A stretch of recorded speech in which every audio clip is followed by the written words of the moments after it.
book of 2 Timothy in our daily devotions. I want you to just read through there, and it is beautiful to see the heart of a spiritual father toward his spiritual son. And yes, there are spiritual fathers and spiritual sons, okay? When Paul speaks to young Timothy, he calls him my dear son. You see love, you see affection, you see a desire to be with him and spend time together.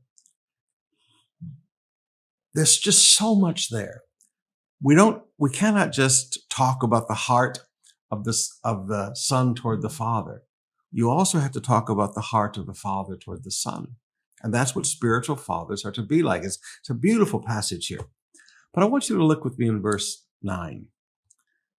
Paul said, now Timothy, for God saved us.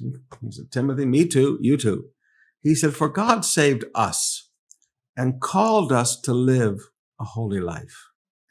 He did this not because we deserved it, but because that was his big plan before the beginning of time, to show us his grace through Jesus Christ.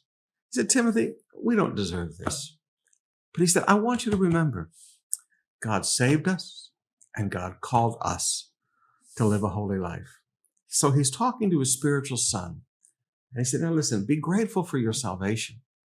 But also, Timothy, remember, you were called to live a holy life. Now, beloved, I would challenge each one of you today.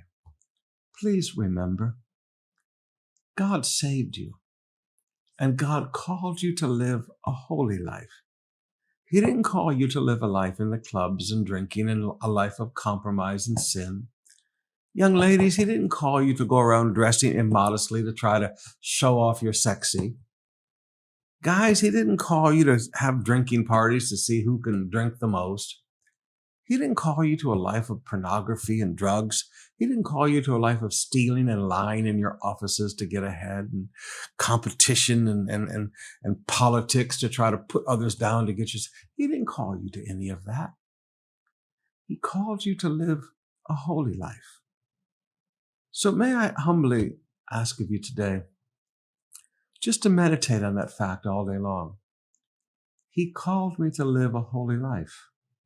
He saved me, and he called me to live a holy life, a life set apart from sin to God. Something to meditate on today, especially young people, please. I know there are so many Christians today that teach compromise is all right and freedom. You know, it's like they've gotten Braveheart confused with the Bible. I'm sorry. We are free from sin. We are not free to sin. Beloved, please, we have been called to live a holy life.